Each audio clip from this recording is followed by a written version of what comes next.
You're listening to the Options Insider Radio Network, the home of the Options Podcast. For more quality options programs, visit theoptionsinsider.com or search for Options Insider Radio Network in your podcast provider of choice. Listeners can also access all of our programming through our mobile app available in the iTunes and Google Play stores. Select programs are also available via live stream at mixlr.com/options-insider. That's mixlr.com/options-insider. Don't forget to follow along with your favorite programs and submit your own questions for the hosts at twitter.com/options, stocktwits.com/options, facebook.com/theoptionsinsider, or via questions at theoptionsinsider.com.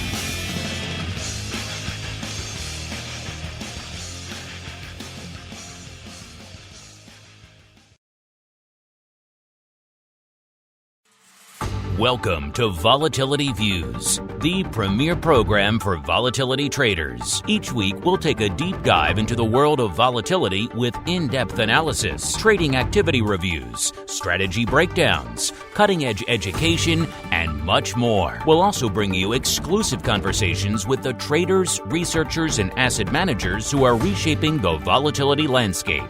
If it involves volatility, then you'll find it on Volatility Views.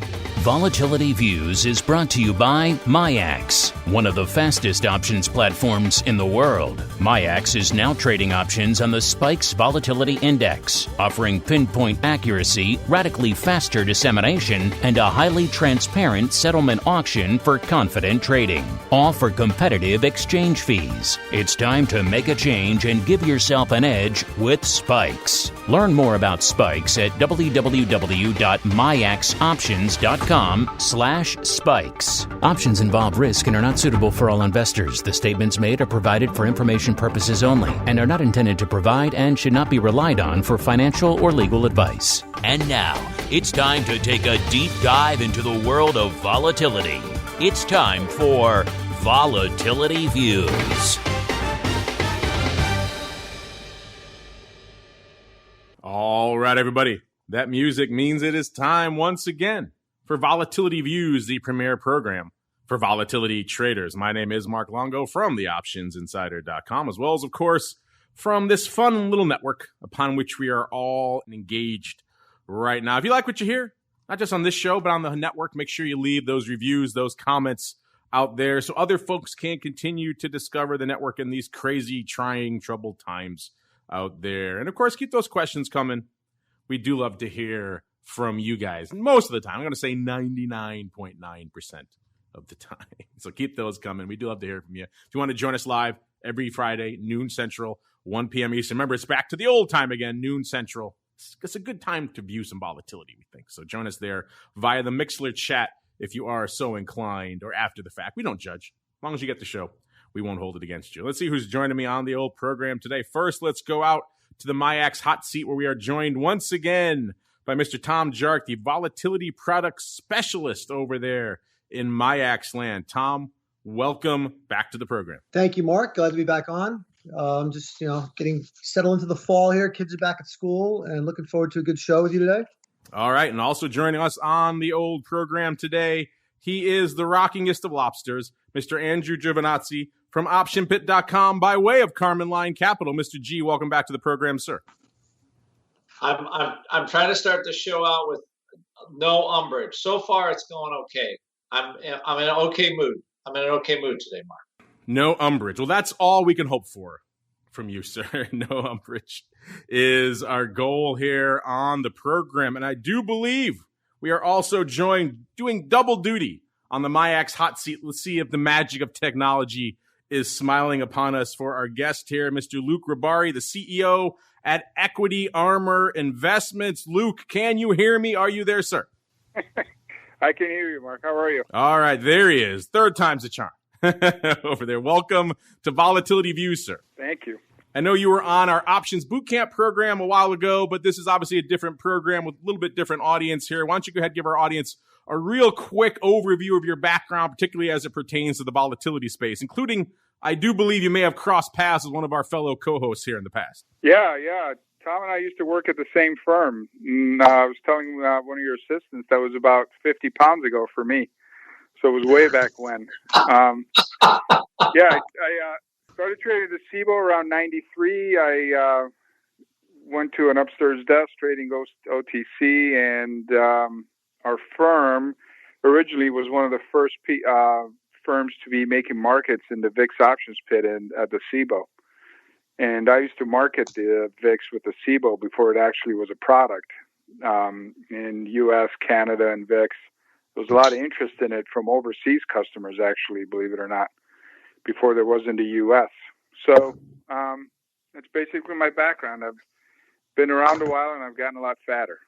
That probably applies to just about everybody out there, I would think. But those are interesting early days of the volatility product suite. I remember talking to folks like Brodsky and others at the SEBO back in those days, and they were telling me they were planning to launch a volatility product. I remember laughing at first. As a former SPX guy, I remember saying to them, oh, great, you just created a perfect layoff pit for everyone in the SPX to lay off their vol risk, but who else is ever going to want to touch this thing with a 10-foot pole? And then fast forward a decade and change, and here we are. This whole volatility ecosystem has sprung up. Luke, back in the early days when they were first telling you about this, did you ever imagine that, you know, your proverbial grandma from Iowa would be trading VIX, sir?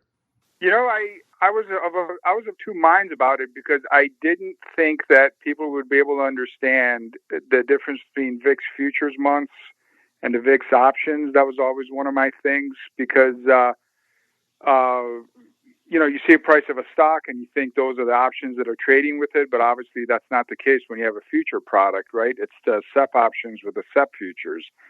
And for retail guys on their platform, it doesn't have every futures month on top of their correlating options. But actually, farmers and industrial guys and commodity traders understand futures a lot better. They're a lot more comfortable with it, especially for their hedging. So we always found that they took onto it a lot faster than normal equity guys, and definitely retail guys. But obviously that's changed too, and everyone's looking at it now. Well, let's see what else is changing as we dive right on into our volatility review.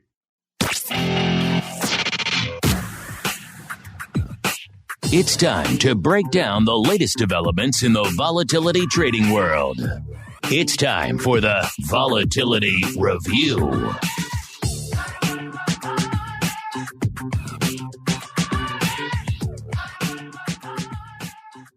All right, everybody, welcome to the Vol Review, the portion of the show where we break down the week that was and indeed still is from a trading and trending and unusual activity and all sorts of perspectives. And the volatility landscape these days, just like the weather, if you don't like what you're seeing, just wait 5 minutes because you're going to get something different. We are seeing something a little bit different, talking about changing earlier. Start seeing something a little bit changing out there in the markets right now, and certainly in the vol space. Coming into showtime, markets were red, but ever so slightly. It wasn't a huge turn to the dark side. And vol was actually down quite a bit from our last show. Now the worm seemingly turning a little bit.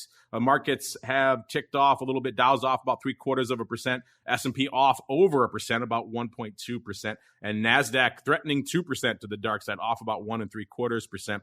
And our old friends, the vol indices, spikes, and VIX getting back a little bit of their gusto. They were off over 2 points right before showtime, about 2.25 handles from last show. Now they've gotten about a point of that back. They're about 26.5 each coming into as of a few minutes ago. So that puts them down about 1.25 points each from last show, which is, again, this goes to show how capricious the vol space is for our prognostications. You could be right at the beginning of the show and wrong at the end, and vice versa. You could certainly be right throughout the week. That doesn't matter. All that matters is what's happening at the end of the show. Speaking of what was happening before the show, we saw a very interesting crossing of a Mason-Dixon line out there in the vol space. We were just talking on the show not too long ago, over the last week or two, about how the frame of reference for VVIX used to be about 75 on the dark side and about 120 on the upside. If you got beyond any of those, things are getting pretty crazy town. And then, you know, post-pandemic, VVIX has pretty much been north of 100, certainly north of 95 for the better part of this entire event. And now, looking at today, we just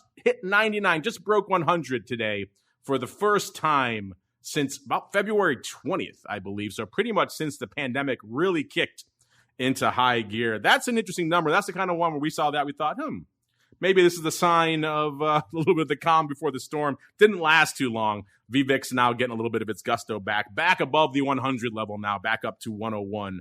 But for those of you who watch such things, a lot to unpack out there in the vol space. Let's go back around the horn, see what everyone else is watching, what's catching their eye, what's been lighting up their take in this week of volatility. Let's start back in the MIAX hot seat. Mr. Tom, sir, what's been catching your eye and lighting up your tape in the vol space this week, sir?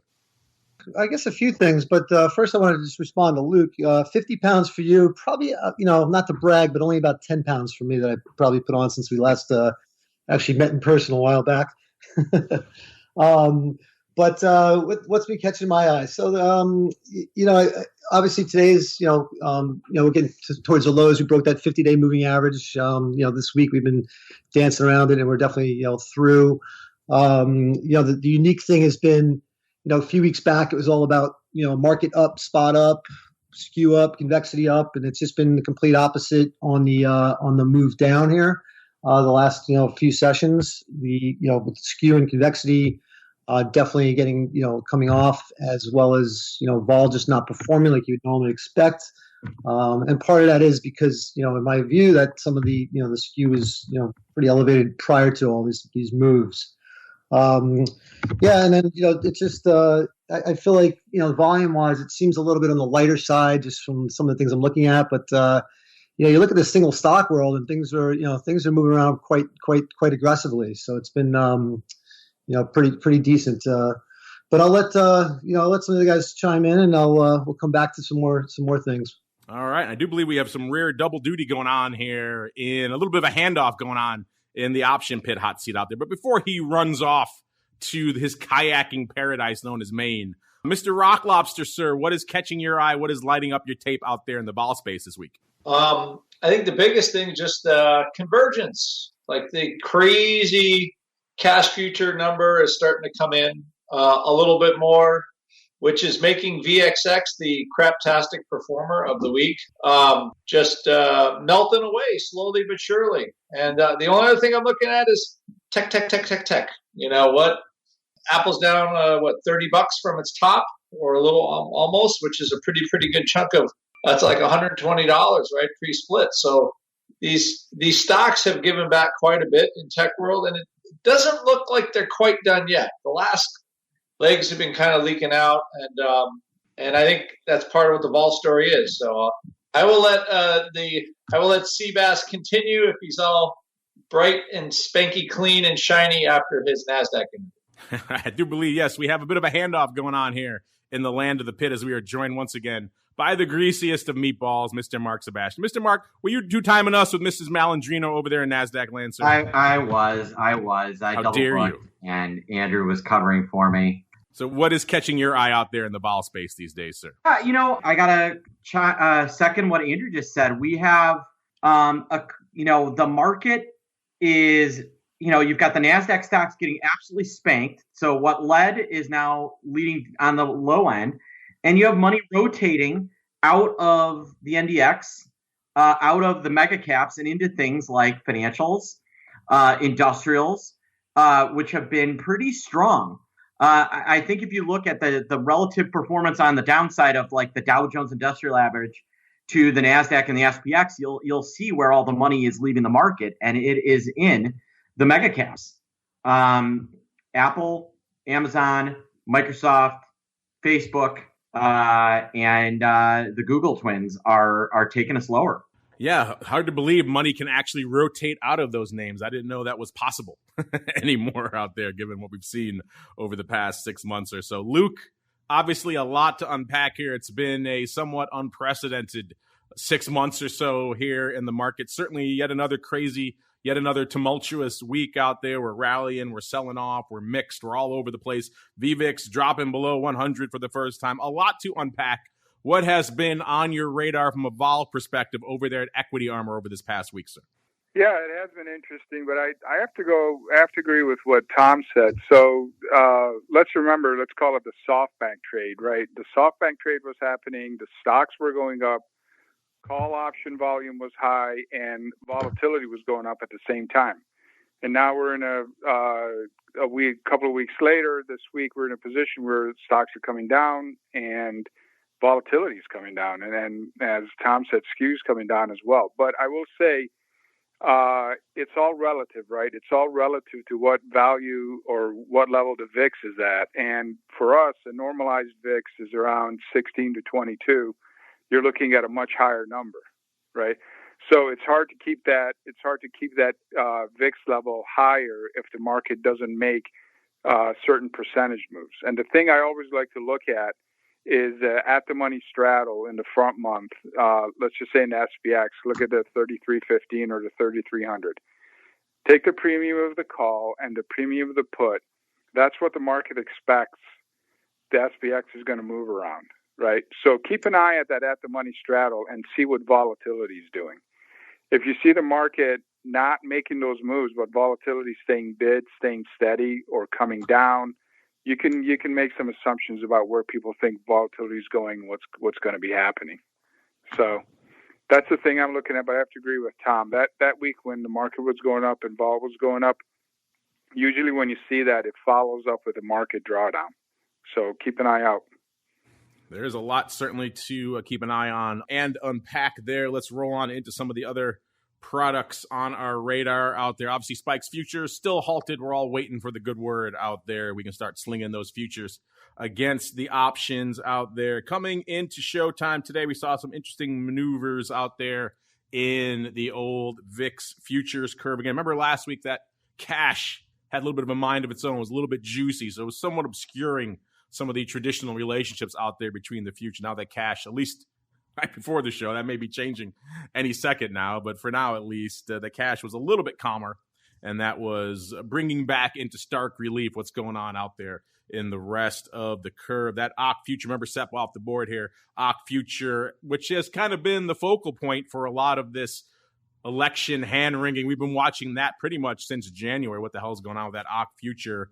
Not quite as juicy as it once was, getting a little bit of that back this week, off about 1.25 points down to a little bit shy of 4-point premium to the cash now, about 3 3/4 points. Remember, that one was pretty rich not too long ago. So a little bit of erosion going on out there. That's probably a little bit inevitable as it slides closer to that front month there as well. Well, of course, it is the front month now, but as it slides closer to expiration. No future out there. Getting a little bit maybe of what used to be the OCK premium applying to NOV now. We got NOV at about not quite 5 points, about 4.6 points distance to the cash. That puts it about 1.6 points higher than it was last week. So getting a little bit of juice. Maybe some folks deciding there will be a little bit more election tumult, or really, in this case, post-election tumult here going forward. D's future at about 4, a little bit north of 4 points, about 4.3 points premium to the cash. And Jan, another big focal point for a lot of people looking at what's going on, what they're pricing in around Inauguration Day. Last week, it seemed like a lot of that had gone away, but of course, that was really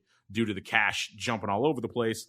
That now is looking at about close to 4 points, about 3.9 point premium to the cash. That's pretty much getting all that premium back that it looked like it lost. Remember, we cautioned you last week that the cash was obscuring a lot of that out there. So still about 4 points worth of juice going out to Jan, which is showing not at all a quiet Inauguration Day going on out there. You know, Luke, this has been a big talking point for us here on this show pretty much since the beginning of the year, and certainly since all the pandemic madness kicked off in February and March. What are your thoughts on what we're seeing out there in the VIX futures term structure, and in particular, what kind of juice they're pricing in around the election and indeed beyond, Luke?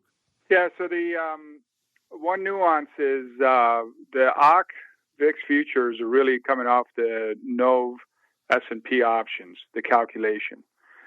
That's the way we look at it. So if you were looking to get election protection, you're buying that OCK future, and that's why the OCK was spiking so hard a couple of weeks ago versus SEP, and it was kind of spiking like a fiscal cliff. You don't care what happens beforehand; it's that certain date that really matters to you.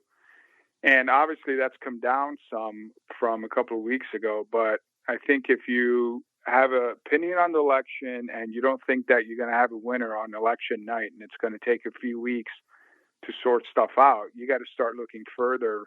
You got to go from the VIX OCK futures into NOV, right?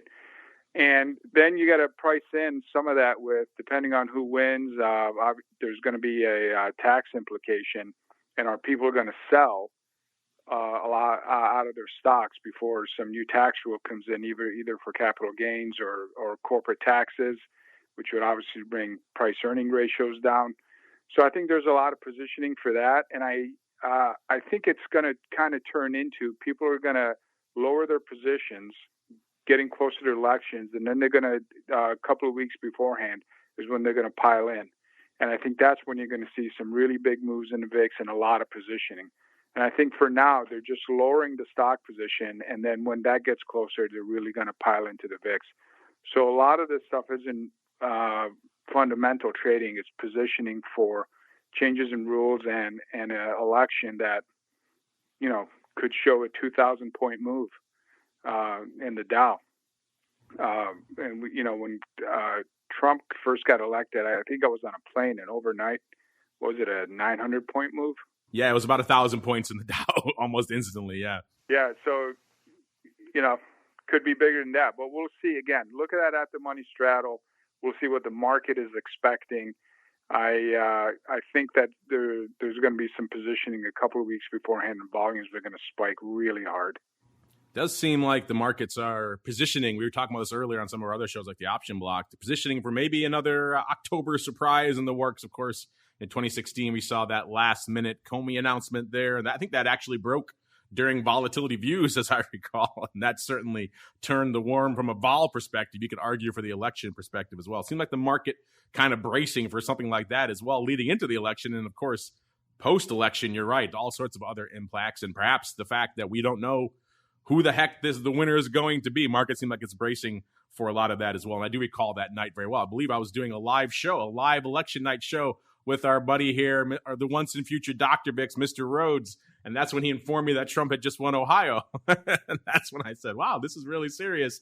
And then, of course, that's when the futures, I think, began their march to the dark side. Maybe we'll have to repeat that this year, listeners. Let us know if you're interested in maybe a live election night special. It was pretty fun last time, not the least of which because there was a lot of stuff popping off. No sooner did he win Ohio than really all of it hit the fan. And it was certainly fascinating to watch. So maybe we'll do one of those again.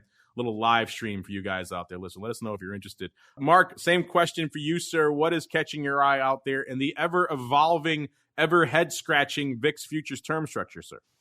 I mean, VIX term structure has gone up and down and up and down. It's gone, yesterday it went from a pretty deep backwardation to a closing in a contango.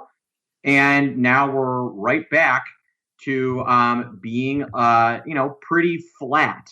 The October future is still trading at a pretty nice premium to the cash VIX, but it has flattened up against November, which is now trading at a premium, shockingly, to October. So we're starting to see November pick up some election risk. And why would November pick up election risk? Well, because if the election isn't settled right after the actual election, then volatility could be pretty high through the middle of November, which would hold up that November future. So we're seeing risk migrate from October into November and December, which is why things are the way they are.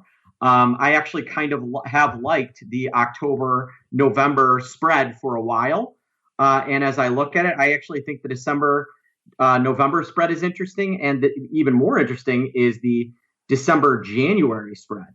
I think that there is some money to be made being short December and long January.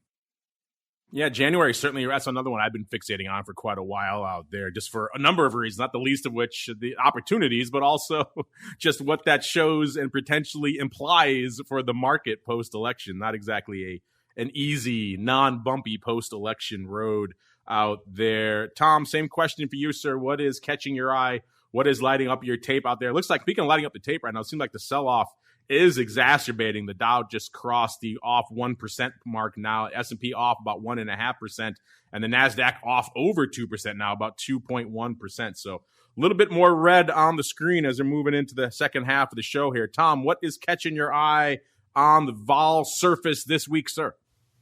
So based on those moves you just said, maybe we'll see a little pickup in vol today. But yeah, I could use one of those for my crystal ball prediction. I'm not going to lie.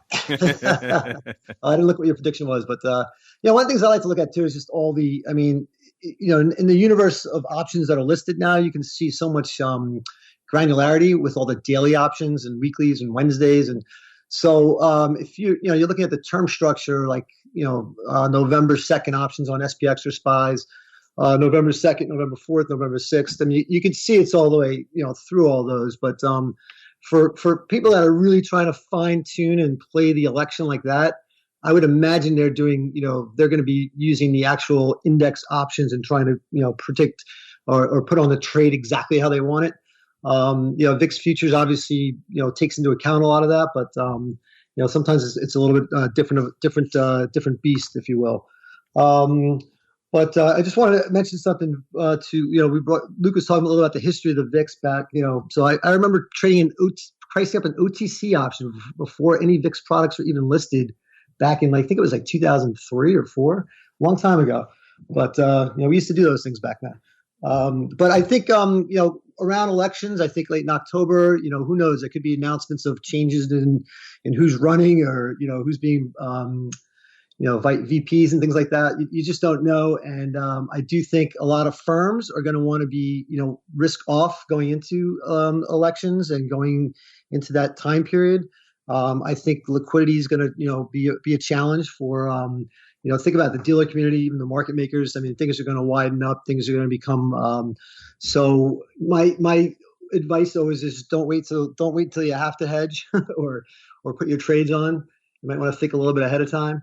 But it has been a tough carry. I mean, the vol's been pretty elevated, and things are, unless you caught that recent spike, holding on to the long side of vol has been a little bit challenging recently. Certainly of late, that has been the case. We'll get to all that in a little bit when we get to our ever-eroding friend VXX. But now let's go on out to the land of the option side of the vol space. Spikes options, obviously the future still halted. Not a lot going on. Worth noting, though, the OI has doubled since our last show out there, from a small baseline, obviously. But there is still some interest kicking around out there while they're waiting for the futures to come back out there. Moving on out to VIX options land. Not exactly the most rock'em sock'em robots of days, despite the fact that we're seeing maybe a little bit of intensification on the sell-off. Dow off 1.5% now out there. So things ticking to the dark side. S&P threatening 2% now. So maybe my vol prediction looking a little bit better towards the end of the show here. VIX options, as of a few minutes ago, only 101,000 contracts on the tape. So a pretty quiet day. I have a feeling that's going to change. But for now, at least, a pretty quiet day out there. The ADV also ticking up a wee bit since our last show, up to about 417,000 contracts. Puts it up about 9,000 contracts from last show. So a far cry from the 290-odd thousand it was not too long ago, but hardly an explosion of volume as well. Let's get on out to what the top, the hot, the big open positions are out there in VIX land right now. By the way, listeners, it only cost you 64,000 contracts to break into the top 10 of VIX land right now. So I guess get while the getting's good. Get out there. You too can break into the top 10 with just a handful of contracts in VIX land. Number 10 gets you to the D's. 23 puts. By the way, it looks like it's mostly calls out here. 60-40 calls to puts in our top 10 this week. So read into that what you will. Number 9, 72,000 of the OCK 20 puts. Number 8, 76,000 of the OCK 22 puts. Number 7, 81K of the October 70 calls. Now we're getting some of the fun strikes. Number 6, 87,000 of the Jan 150 calls. I love that one. Number 5, 89,000 of the November 65 calls. Number 4, 99K of the Jan 75 calls. Number 3, 99,000 as well of the Jan 27 calls. In fact, 99,000 as well for number 2 of the Jan 40 calls. You have to go all the way to, I can't remember the last time we've seen this, listeners. You have to go all the way to number 1 to even break 100,000 contracts in VIX. That's how light it is, as SEP has gone the way of the dodo here. OCK 25 puts, 141,000 contracts. That's usually probably maybe even barely enough to break into the top 10. That's good enough today for number 1. Total of about 4.4 million contracts open, about 2.8 million on the calls, and about 1.6 million on the puts. Before I start breaking down some of the day-by-day paper out here, Luke, anything catching your eye out there in the VIX options this week? And also, are VIX options, are those a tool you guys watch and use a lot over there in Equity Armor land? Yeah, well, I mean, a couple of things. We do use them. We watch them very closely. I do think that the volumes are a little lighter, but, Fridays have tended to be like this. And most Fridays, the VIX, for some reason, has just been coming down, not really correlating to what the market is doing. But I think these option volumes are going to pick up a lot as we get closer to the election. And you're going to have to start treating these options as binary options. Binary meaning it's either in the money or out of the money. I don't know if there's going to be a lot of delta playing by the people who come in there and try to use it as either speculation or a hedge. They just either want to have the protection on, or they're just thinking binary. And remember, when you talk about binary options, you're looking at the premium that you pay for the option, and the volatility doesn't matter. So if it's a week before election and you paid 50,000 vol and you still paid 50 cents, right? It's still only 50 cents. So you start to have to looking at those options more of a binary thing than delta plays or what vol you're buying. And again, I have to agree with Tom. If you need to put some stuff on, do it when you can, not when you have to. So and that's why I don't know why the volumes are down like this. You would think people would start to bleed into some of these options and be buying some of these options now, but who knows? That's an interesting point about binary options in VIX options land. There certainly is some of that as we're heading into this big, I think we've called it before, an earnings event effectively for the S&P and for the market. That is, of course, the election. So there certainly is some of that binary event risk going into this big event coming up. It seems like for the entirety of the year, the election has loomed as this very distant prospect. And now here it is right in front of us. Oh, how time flies in the midst of a pandemic. Let's get on out to what's lighting it up in today's pretty light paper. Again, only 101,000 contracts on the tape as of a few minutes ago. The most active contracts today are the Oct 25 put with a whopping 7,800 and the October 27 put with about 5,500 and the Oct 32 half call with 5,500. Now, yesterday, a little bit more paper on the tape. Not a ton, but a little bit more. 232,000 contracts on Thursday. The most active contracts were the October 25 put with about 24K on the tape, and the Oct 28 put. Seen a bit of a theme out here in the last few sessions. 17K there, and the DEES 23 put with about almost 14,000, and then the DEES par calls, going all the way up to 100 listeners for 11,300 on Thursday. Wednesday, a little bit more active again, 273,000 contracts on the tape. Number one with the bullet on Wednesday, October 25 put, yet again, 28,000, almost 29,000 on the tape, followed by 20K almost even, 20,001 to be precise, of the DEES 21 puts, and 16,800 of the NOV 35 calls, and about 15,600 of the NOV 47 half. So an interesting strike assortment on Wednesday. Remember, we've had a few days this week where we've kind of vacillated between rallies and sell-offs, and that's probably why we're seeing a diverse strike selection going up out there, which makes it kind of interesting. Tuesday, the most active day of the week, 465,000 contracts on the tape. It's this price action out there and the indices continues. Maybe we'll rival that today.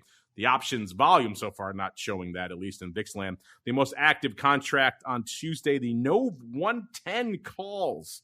Listeners, yes, 110. If the par wasn't optimistic enough for your blood, listeners, well, they got 110s for you out there in NOV. Trading it up to the tune of nearly 41,000 contracts on Tuesday, followed by 37,500 of the SEP 24 puts, 27,000 of the SEP 26 puts, and about 23K of the SEP 25 puts. Obviously, all those bad boys going the way of the dodo here. 21, almost 22,000 as well of the 42 half calls going up on Tuesday. And then Monday, coming back after a truncated trading last week, about 355,000 contracts on the tape on Monday. 26K of the SEP 26 puts leading the dance out there, followed by about 18,000 of the SEP 24 puts and 17,000 of the SEP 25 puts. Got to go all the way down to number 4 to find the first Oct. That was the Oct 23 put with about 16,500 contracts on the tape. Mark, a bit of a weird week out there in VIX land, but of course you can say that pretty much any week during the pandemic this year. Any interesting prints catching your eye this week, including those pretty funky NOV 110? Someone had an axe to grind out there, sir. Yeah, nothing, no crazy paper that I've seen over the last few days. Those Nove 110s are, aside. Volume's been pretty light. My take on why volume's been so light, even with this kind of worsening sell-off today, is that, we need to get the VIX closer to the October future before we're going to be able to see any real options activity, because right now you're better off using SPX options or than you are using VIX or spikes, because there's such a spread between where the future vols are pricing themselves and where actual options are currently pricing for 30 days to expiration. We're down almost 3% on the 2.5% on the NASDAQ, over 1.5% on the S&P. And the October future is not even budging. The November future is up marginally. The ETPs that we love talking about are up 20 cents, 25 cents. There's zero activity where, other than a direct hedge, where you're getting help from volatility-based products. I'm getting a little bit of help from the vol-based products right now. They're closing in on my prognostication. Still got a little bit of time to go, but Spikes is threatening a 28 handle now. So we're getting up there. We need about a little more to go for me, but still looking a little bit better. The worm is continuing to turn as we move inexorably towards that portion of the show. Meanwhile, before we get there, though, we got to make a pit stop over there in VXX land. Hope you enjoyed the juicy erosion you've gotten over the past couple of weeks out here, listeners, because VXX has certainly been complying out there. It's down nearly 8 handles over the last couple of weeks out here, and it was down about 2.25 from our last show last week coming into today's show. That has reversed a little bit as this sell-off has exacerbated a bit. It was at about 23.75 to start the show. VXX closing in on 24.5 now, so getting back about 0.75 of a point, probably more as the show will progress. So can't be all erosion all the time, listeners. It's got to get a little bit of that back, and it's getting some of that back today. It's also getting some volume today. Already 250,000 contracts on the tape, so that's interesting. About 2.5 times as much paper going up in VXX as there was in VIX as of a few minutes ago. I'm sure that number has since bounced a bit out there in VIX land. Let's just do a little bit of a catch-up in VIX. VIX still only 118,000 contracts, so still 2+X going up out there in VXX right now, which is a little bit surprising and certainly fascinating out there. The ADV out there is threatening 300K in VIX land right now, or I should say VXX land right now. So VXX is threatening VIX on multiple fronts out here. 298,000, that puts it up about 12,000 from where it was this time last week. The most active contracts out there today, the SEP 23 puts with about 16,500. Followed by the SEP 25 calls, not all puts all the time, with about 15,600, and then about 15,200 the SEP 25 puts, and 13,600 of the SEP 24 puts. Let's break down really quickly what the hot positions are out here in VXX land. Mr. Meatball, if you would be so kind, sir, if you'd like to play I need to get some music for this game, but in the interim, let's just go right into it. What is your prognostication this week, sir, for the Where's Caldo? Where do you think the first call is on our top 10 here in VXX land? Then, if he's not too confused, I'll have Luke play as well. Go for it, Mr. Meatball. Number 8. Number 8. Interesting. All right, Luke and Tom, you guys can both play along if you like as well. You probably don't look at the notes for a second because that will reveal the answer. And I'll have you both guess where you think the first call is in our top 10 in VXX. It's a little bit of a game we like to play to gauge sentiment out there in VXX. Obviously, VXX usually pretty put heavy. So where the first call falls in that top 10 from the bottom, at least, is interesting and perhaps worthy of note. So Luke, as our guest, I will give you the dubious honor of going next. What is your guess in order of 1 to 10, sir? Where do you think that first call falls? No, I think a lot higher. 3. 3. Interesting. So he thinks it's all puts all the time. Tom, round us out here, sir. What is your guess in the 1 to 10 in our newly christened Where's Caldo game, sir? I was going to go with a 6 number, so I'll go with 6. All right, 6 it is. So we have an 8, a 6, and a 3. We're kind of dancing all around it. It actually is 7. Number 7 out here is where we find our first call, at least from the bottom listeners, in the top 10 out there in VXX. By the way, about 1.72 million contracts open out there on VXX. Pretty equidistant between calls and puts right now. But number 7 is the SEP 25 calls. That's our first call in the top 10 with about 23,000, followed by number 6, the SEP 24 puts, 24, almost 24,000, about 23,900. Number 5, SEP 27 calls, 26,000 out there. Number 4, also 26,000 of the SEP 35 calls. Number 3, 27,600 of the SEP 30s. Numero dos here, 29,500 of the SEP 20s. And round out the top 10 out here, 30,700 of the SEP 23 puts. Worth noting, our friend out there who likes to do the size puts and put spreads has not come back to play. Maybe he's regretting that given how much erosion we have seen over the course of the past couple of weeks in VXX. I do believe we have a listener question about that, so we'll get to that more in a little bit. Luke, is this a product category you guys watch out there at Equity Armor, the ever-eroding, ever-vanishing VXX, sir? And if so, what caught your eye out there this week? Yeah, we watch it.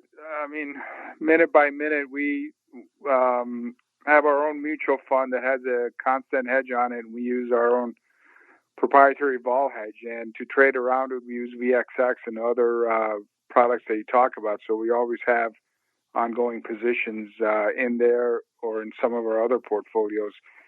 And I mean, it's been surprising how well VXX has done this year, but over the long term, I mean, it is a decaying product like any other insurance product is, right? So if you look at it unsplit adjusted from the time it started until now, it's, it's a line of my social life.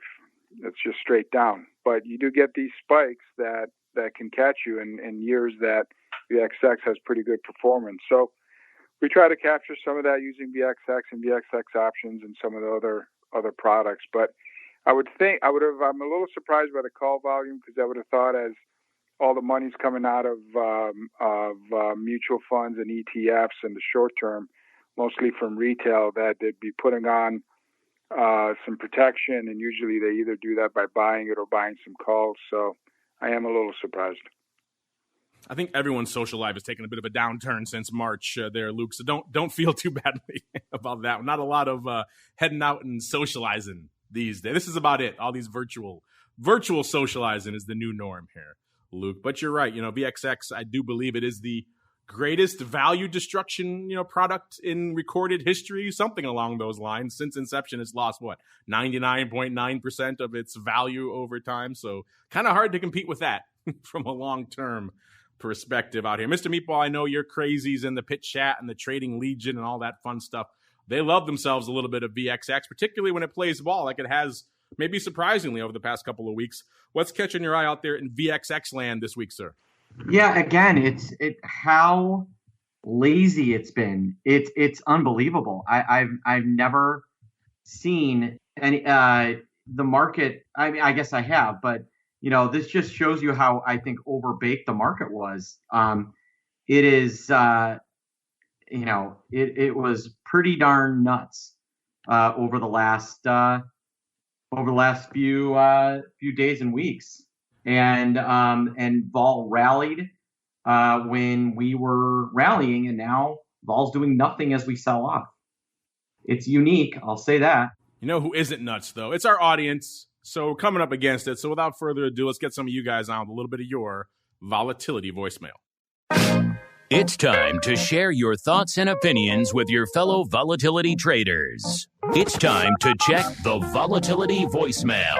Make your voice heard by dialing 779-669-4VOL, posting a comment on the optionsinsider.com, sending an email to questions@theoptionsinsider.com, or posting your questions to twitter.com/options or facebook.com/theoptionsinsider.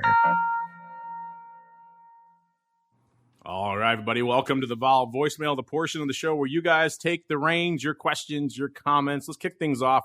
These are trying times. Let's kick it off with a little bit of love just to warm the old cockles here. This is a 5-star review from Mackenzie. I don't have here which platform this is from, but again, we're on pretty much all the platforms out there these days. So one of those ones out there. Mackenzie wants to say, best vol program on the dial. These guys know their stuff. Yeah, I like this. They are the OGs of volatility! ! What are you waiting for? Subscribe. Well, thank you for that, Mackenzie. Yeah, we are kind of the OGs of vol, or at least when it comes to the vol programming front. We kind of kicked this space off. As far as I know, I mean, we might be the best. I'm pretty sure we're kind of the only still. I don't think anyone else is really playing in this space out there right now. Maybe a few people talk about VIX every now and then, but that's certainly not the focus of everything that they do. So, yeah, thank you very much, Mackenzie, and everyone else out there who's taken the time to go wherever you get this program, Spotify, iHeartRadio, Last.fm, Podbean. A lot of you coming from Podbean these days. YouTube, Apple Podcasts, Google Pod, all those places, the app stores where you get our app. Wherever you get our content, keep those reviews coming like Mackenzie here. We do love to see them. A, and B, it helps new folks continue to discover our programming. There's been a huge, massive influx of people ever since the COVID-19 pandemic broke. We like to be a reliable source of information for people out there. So if you like what you hear, keep those reviews coming. So new folks who may be confused, could be concerned about volatility, could find their way to the program. More important than ever these days out there. So thank you, Mackenzie. Next up, Tom, this one's right up your alley. This comes from Vels. Vels wants a bit of an update. She wants, or maybe he, what's going on with the Spikes futures? Why were they taken off the market? And B, are they coming back? The latter one's probably a more difficult question to answer, Tom, but maybe you can kind of provide a little bit of light. We touched on this before. There's a bit of a regulatory kerfuffle going on over there over who should have oversight of the Spikes futures. Is that effectively, am I misconstruing that, Tom, or is that a pretty accurate? I will leave it at that as far as the description of what happened. But progress is still being made. With the commission, and I know they're having great conversations with the MIAX management. I'm not in those conversations, but hopefully we get this puppy up and running pretty soon. Yeah, from everything I know there, Vels, it was a bit of a turf war between, who oversees different types of indices, whether it's the CFTC or the SEC. And apparently they couldn't really agree over who should have regulation over a broad-based index. And the MIAX folks, they didn't really have to delist it. Out of an abundance of caution, they did. And so now they're waiting to get, I think, for those two regulators to have a meeting of the minds over who should oversee what. And that's effectively, I do believe, what we're waiting for out there. So hopefully, I mean, obviously, these are difficult times to get anything done in D.C. right now. There's a lot of other priorities on the table, but hopefully that'll stop gumming up the works soon and we can get VIX future, I should say Spikes futures back here on the dock. Here's an interesting one from Static. Static wants to know, isn't it strange that VXX came in so dramatically given what we were looking at in the VIX futures heading into election day? That is interesting. We were talking about not too long ago on the show, listeners, that, it seemed like there was a pretty healthy bump heading into the VIX futures. It didn't seem like there was going to be a lot of juice maybe coming off the table in the near term in VXX, but we have seen quite a bit get squeezed out. Like I mentioned right before the show, it's less now, obviously, as vol is starting to creep back in. But before the show, it had come off almost 8 handles in the past couple of weeks. That's a lot of juice to get squeezed out of VXX. Luke, sounds like you guys follow VXX pretty closely over there. Do you agree with Static here that it's strange that VXX eroded as much as it did over the past couple of weeks, or is that what you guys were expecting? Well, it's I wouldn't say that about VXX. It's strange how high October VIX futures got and how they came back down, and it traded almost as high as 40 a couple of weeks ago. So if you look at the term structure of VXX, it's open to everybody, as in what they do and how they do it, because it's an ETF, and that's how the market makers know what their positions in VXX are going to be.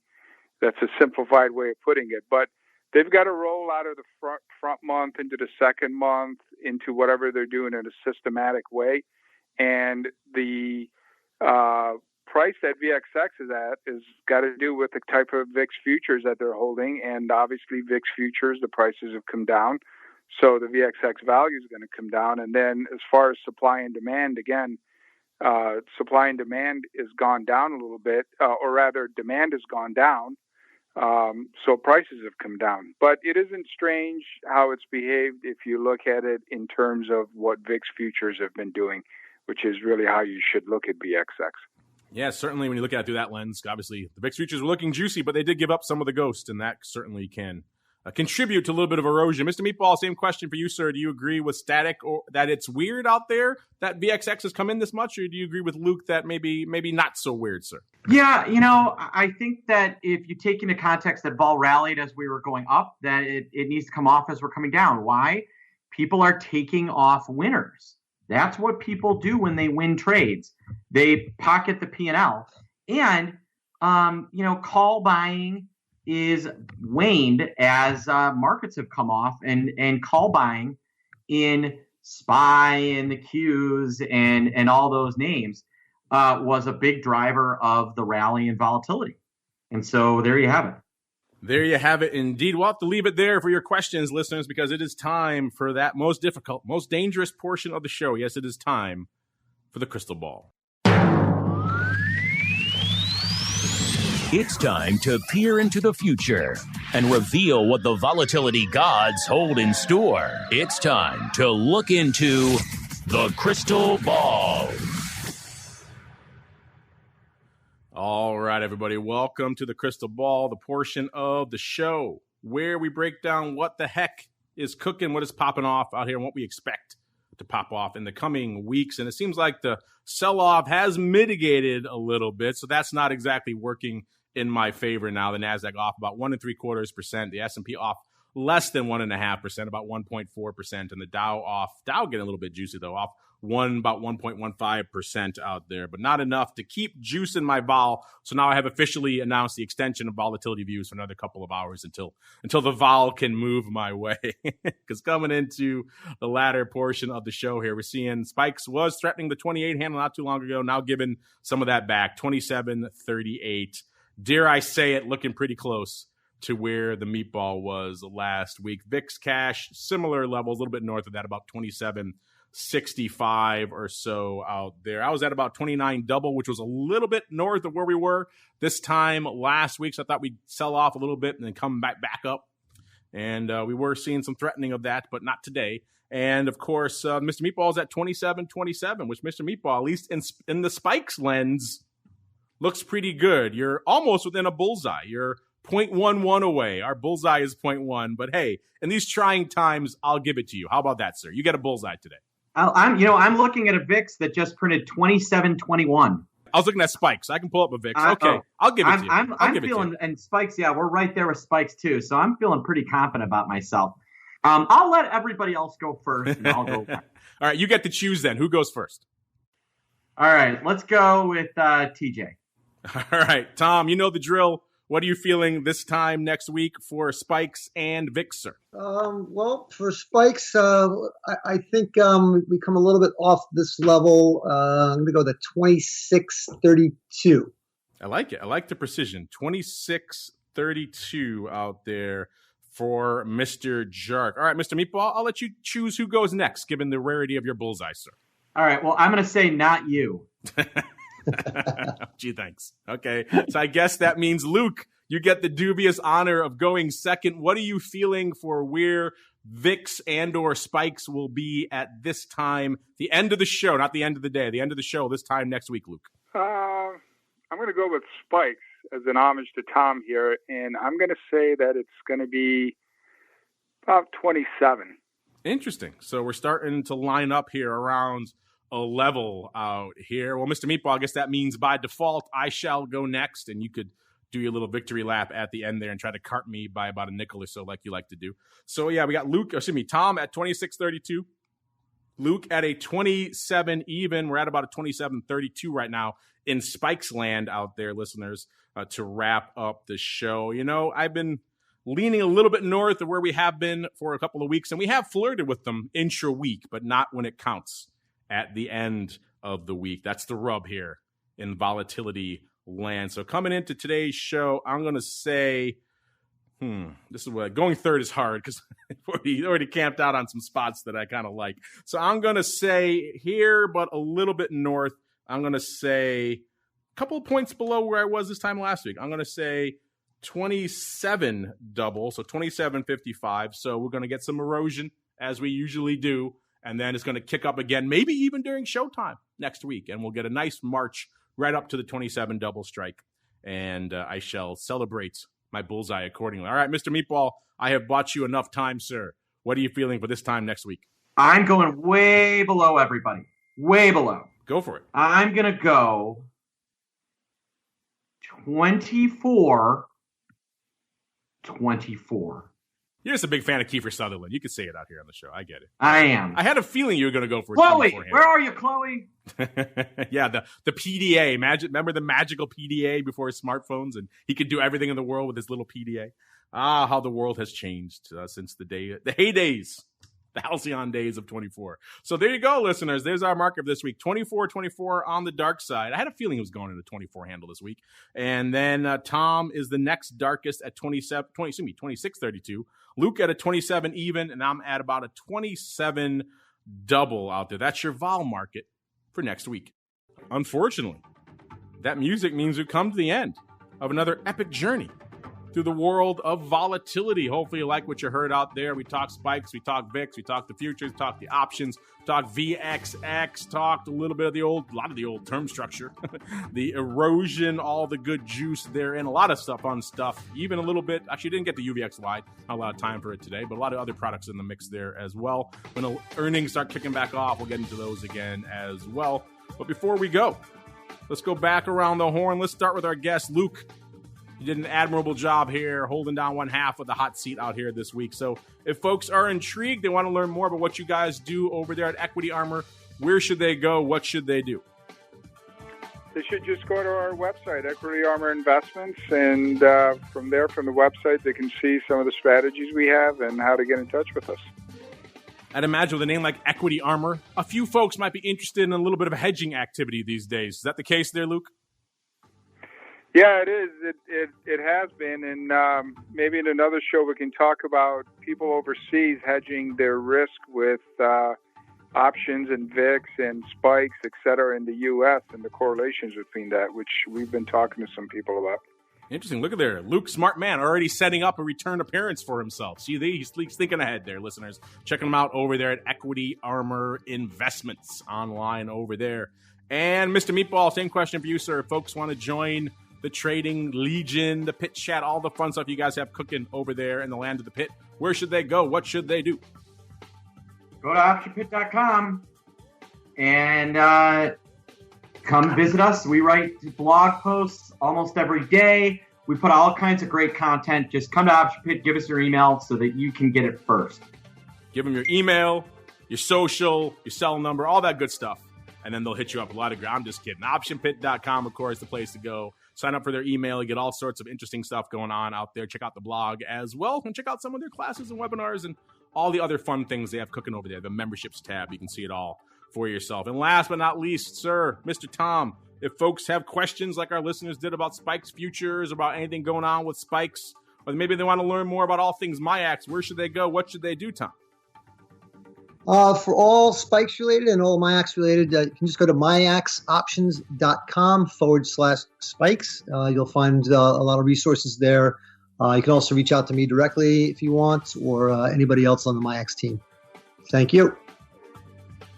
There you go. You know where to go, listeners. The mothership, miaxoptions.com/spikes. Or just type MIAX and spikes into your browser. It'll take you there. What do you find there? Well, of course, some great data going back. You want to see some data on all things spikes? It's all there. A snazzy little video explaining what the heck spikes is in a couple of minutes. Press releases. You want to know when the futures are coming. It's all there, as well as a link to a cool little show called Volatility Views, which I'm guessing you might like. So a lot of fun stuff to be found over there. miaxoptions.com/spikes is the place to go to begin your journey. And on behalf of Tom and the greasiest of meatballs and Luke and indeed myself, I want to thank all of you out there for downloading, streaming, subscribing, for listening live, for sending in such great questions. Keep them coming, for reviewing us on all of your favorite platforms. Keep that coming as well. And we'll see you back here on Monday for the old option block, kicking it all off all the way through again till Friday in another episode of Volatility Views.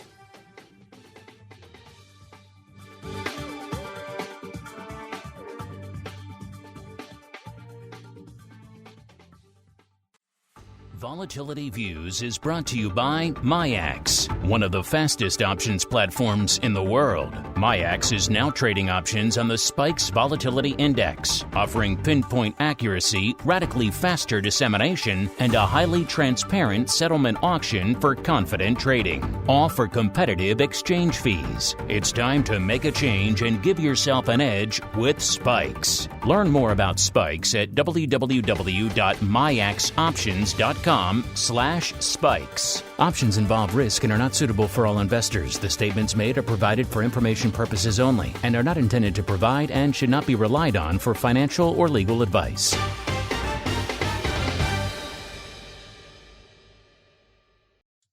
You're listening to the Options Insider Radio Network, the home of the Options Podcast. For more quality options programs, visit theoptionsinsider.com or search for Options Insider Radio Network in your podcast provider of choice. Listeners can also access all of our programming through our mobile app available in the iTunes and Google Play stores. Select programs are also available via live stream at mixlr.com/options-insider. That's mixlr.com/options-insider. Don't forget to follow along with your favorite programs and submit your own questions for the hosts at twitter.com/options, stocktwits.com/options, facebook.com/theoptionsinsider, or via questions@theoptionsinsider.com.